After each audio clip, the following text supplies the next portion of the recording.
Assalamualaikum warahmatullahi wabarakatuh. Perkenalkan dok, nama saya Lena Octavia, NIM C01171341 dari kelompok 25. Jadi pada hari ini saya akan melakukan TSL 6, yaitu mengenai bagaimana penanganan untuk fraktur dan dislokasi pada ekstremitas atas.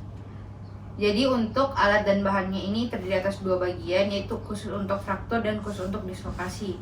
Jadi pasien untuk alat bahan untuk kasus fraktur yaitu ada spalak. Spalak kita pakai bisa minimal 2 buah. Di sini kita nanti akan mempraktekkan menggunakan 2 buah spalak. Tetapi misalkan ada lebih bisa dipakai juga. Selanjutnya kita pakai mitela. Selanjutnya ini ada plaster elastis. Selanjutnya itu ada kasa, di mana ini untuk menempatkan nanti pada di spalak itu kita sebagai dep. Nah, selanjutnya untuk dislokasi yaitu ada pemberat atau beban. Selanjutnya ada elastik plaster. Selanjutnya ada sarung. Adalah bagaimana kita melakukan pemeriksaan pada pasien. Jadi di kasus itu pasien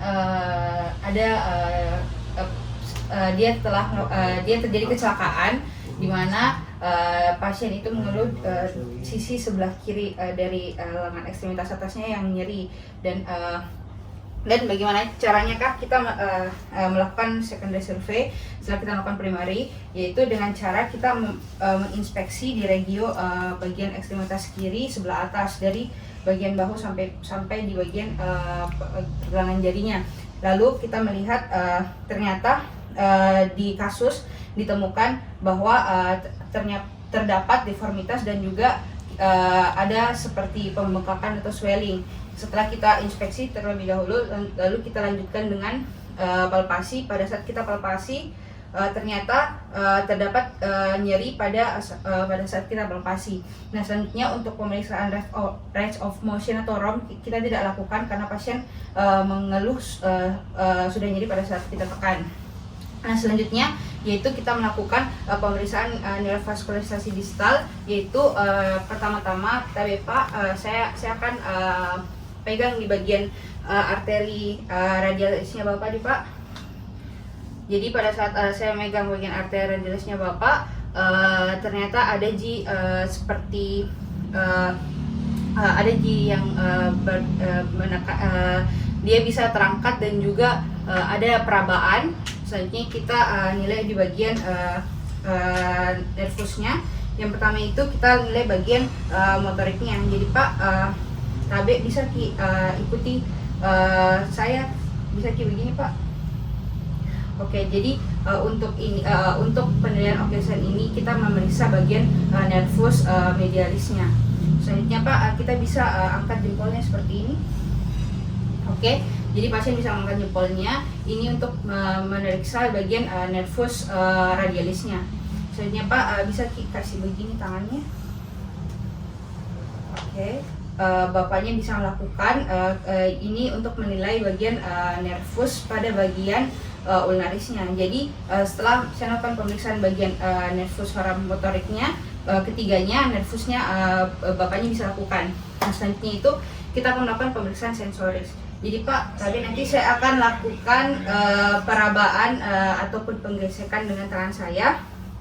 Yaitu pertama-tama saya akan meraba di bagian sisi kelingkingnya Bapak. Ada kita rasa Pak?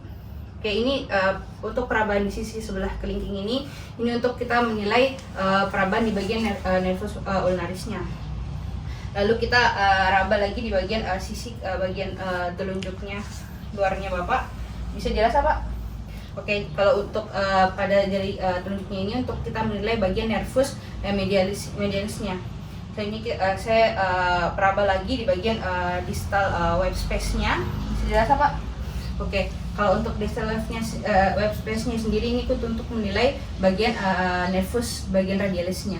Jadi selanjutnya setelah kita melakukan pemeriksaan neurovaskularisasi, kita harus mencatat seluruh yang kita dapat di bagian catatan kita. Selanjutnya kita akan melakukan pemasangan bidai atau spalak.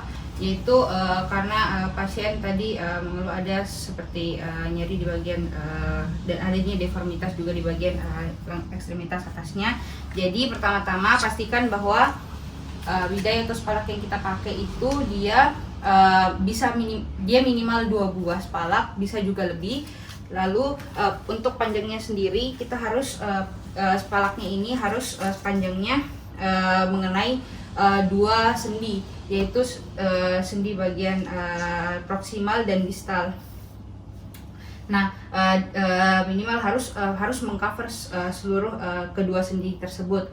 Nah, selanjutnya kita pastikan bahwa pasien ini sudah berada di bagian posisi anatomis. Jadi tangan kiri saya memegang di bagian bawah sendi sikunya untuk memfiksasi supaya tidak ada pergerakan, dan tangan kanan saya mengangkat sedikit.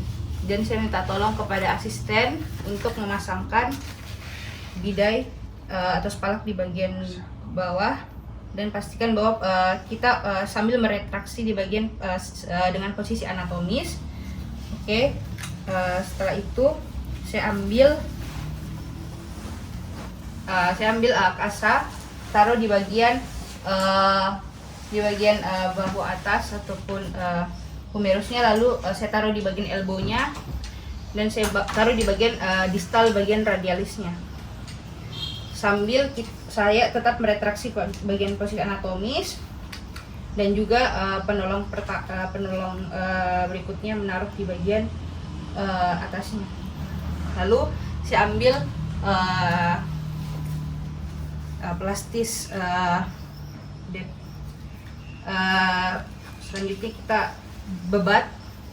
Pastikan bahwa pada saat membebat itu tidak terlalu kuat, dan juga tidak boleh juga terlalu lemah, supaya tidak tetap ada neurofascularisasi ataupun pembuluh darah yang bisa jalan ke bagian kanannya.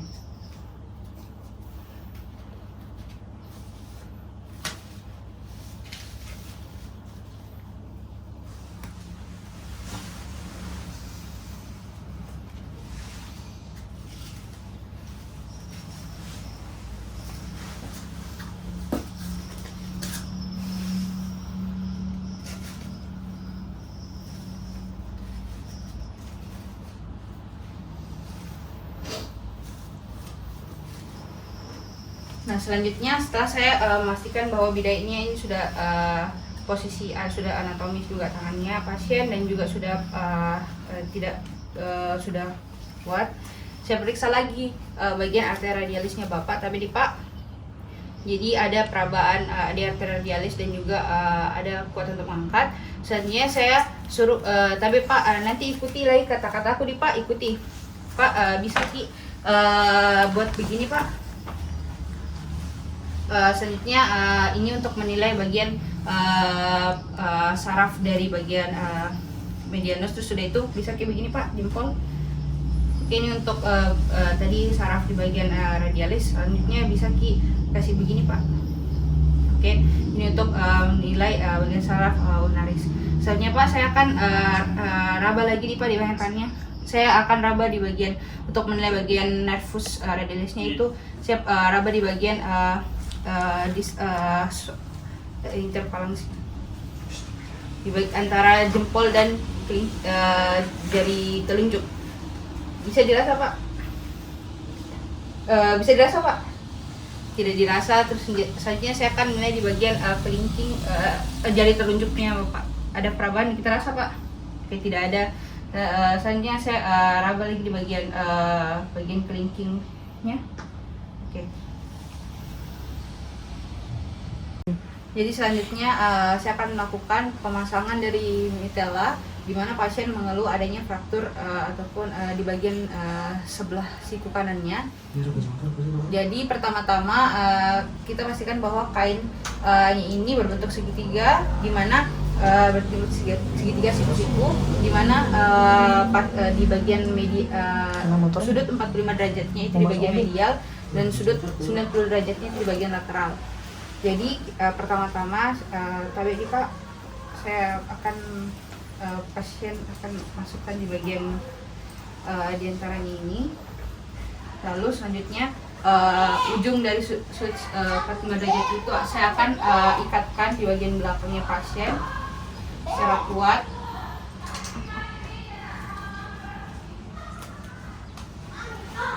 Setelah kuat, saya akan perbaiki di bagian sudut sininya,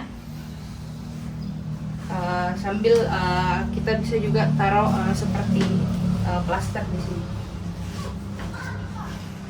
Selanjutnya kita akan menggunakan lagi teknik figure of 8. Jadi pertama-tama kain miteletnya tadi yang bentuk segitiga itu kita seperti ikat-ikat, kasih gulung-gulung lagi sehingga membentuk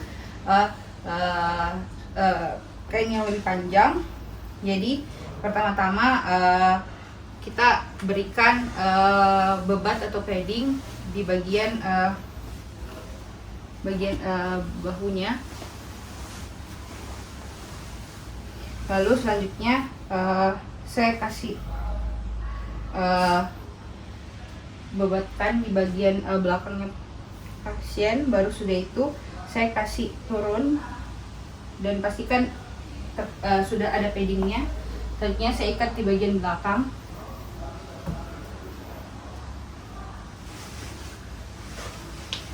Setelah saya ikat di bagian belakang, lalu kita pastikan bahwa sudah sesuai dengan di bagian padding dan sudah terikat dengan baik. Selanjutnya saya akan melakukan reposisi, yaitu menggunakan traction counter traction, di mana yang merupakan modifikasi dari Hippocratic Technique. Jadi pertama-tama kita akan jadi pasien ini datang dia dengan tidak posisi anatomis, di mana dia eksternal rotasi dan juga abduksi. Selanjutnya saya akan meminta tolong teman saya untuk melakukan penarikan. Lagi saya melakukan reposisi, yaitu kita mencoba untuk eksternal rotasi dan internal rotasi. Oke, setelah bunyi kleng, kita mencoba untuk melakukan posisi internal rotasi dan juga posisi aduksi. Demikian video CSL kali ini, semoga bermanfaat. Mohon maaf apabila ada kekurangan. Wassalamualaikum warahmatullahi wabarakatuh.